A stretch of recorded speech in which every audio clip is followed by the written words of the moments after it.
So if you turn to page 740, we're going to do example 2 in a bit, just a little bit of a recap.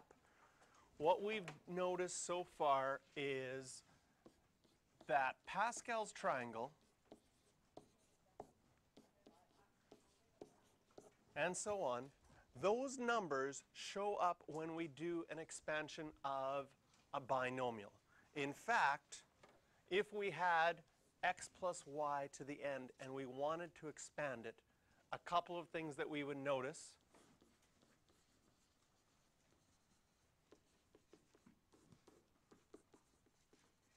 There's always one more than the exponent is how many terms you have once you expand it completely.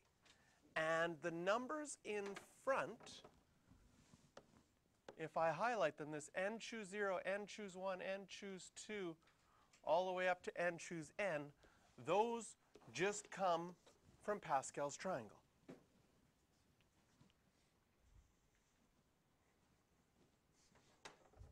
So if we go to our next example here off to the side, example 2,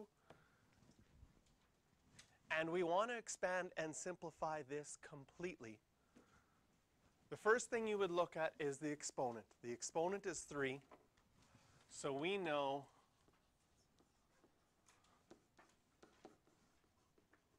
that there's going to be 4 terms. In Pascal's triangle,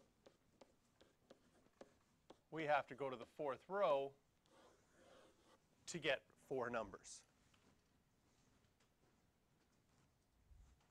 So to start the expansion, 4a squared plus 2b cubed equals, well, the first coefficient from Pascal's triangle is 1. That 1 would be 3 choose 0. And then we have our first term, 4a squared, starting off 3 times. Plus, next coefficient is the 3. Then the 4a squared happens twice, and our second term, 2b, happens once. And I should have started writing smaller. Oh, check it out. Just cheating a little bit. There we go. There we go. Maybe I have enough room now. Next number is the 3. And now we would have the 4a squared only once, and the 2b squared twice, and finally the 2b cubed. So when we look at our variables, the exponents will always add up to whatever your exponent was to begin with.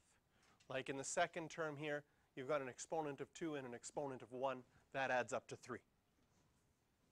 When writing the complete expansion, whatever your first variable or term is in the binomial, that one starts with the highest degree and goes down by 1 each time. The other one starts with none of them and then goes up by 1 each time. And now it says to simplify, so we have to follow our order of operations. I would apply all of my exponents first. What happens when you have 4a squared all cubed? What does it mean? It means 4a squared times 4a squared times 4a squared. So that's going to be 4 times 4 times 4. I'm going to keep that 1 there. Simplify this. That would be 64.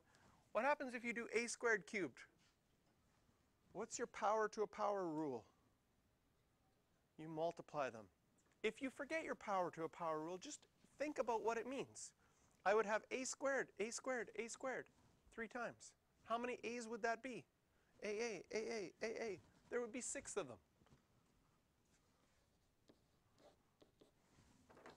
Plus 3.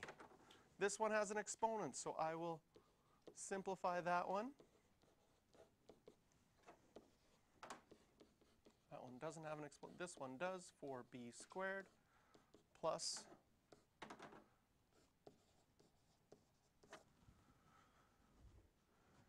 so I just simplified my exponents, and now I can multiply everything out, multiply your numbers together. So this one will be 64a to the 6. 2 times 3 is 6 times 16 is 96. a to the 4b.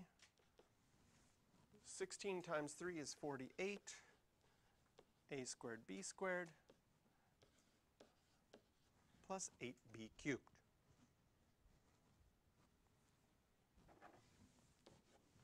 So try question 7 for some practice on expanding.